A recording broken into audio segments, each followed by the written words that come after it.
This is the actual kit LMC truck sells. Now it comes with the wiring harness and the switch. But for our purposes, this is a 35 Dodge Ram that I'm working on, and it already has that switched and the wiring, so we won't be using that.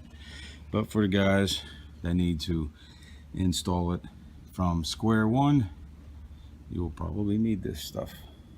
Okay guys,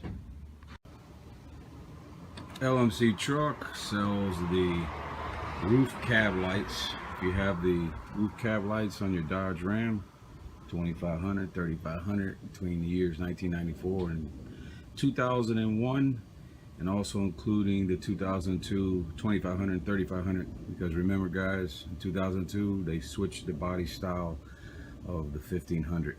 Now if yours is kind of dull like which mine is, if you're Dodge perfectionist, you want it to look as good as possible, they sell this nice brand new shiny one that is exactly the same.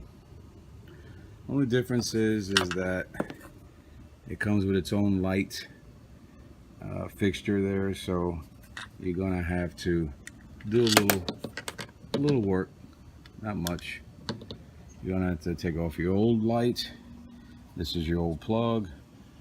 You're gonna have to get a razor, your wire crimper, wire cutter, and that's about it, and a Phillips screwdriver to take the screws off.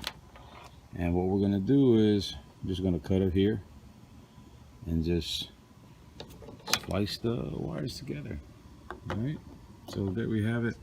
Let me continue this job. Okay, just so you know, the red wire is going to go to the black wire with the yellow stripe, and this is a ground. I don't know why they put that on there, this piece, because even if you ground it, it's not going to work. You definitely have to hook it up to that other wire. So I'm gonna have to snip this as well and splice it and hook it up to that wire. All right, forgot guys, need some black tape. Before you attach the wires, you better put your gasket on there first, then you put it on. Okay, good tip, so you don't put up the wires and you say, oh shit, forgot to put the gasket on it.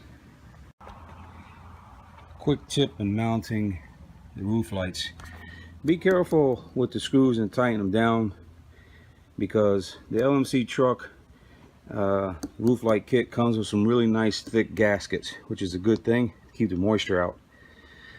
But you don't want to use the screws to bring it down, because you might crack the base. So a good tip would be to push down on it while you're screwing, so you take off the pressure in the plastic area right there. All right guys.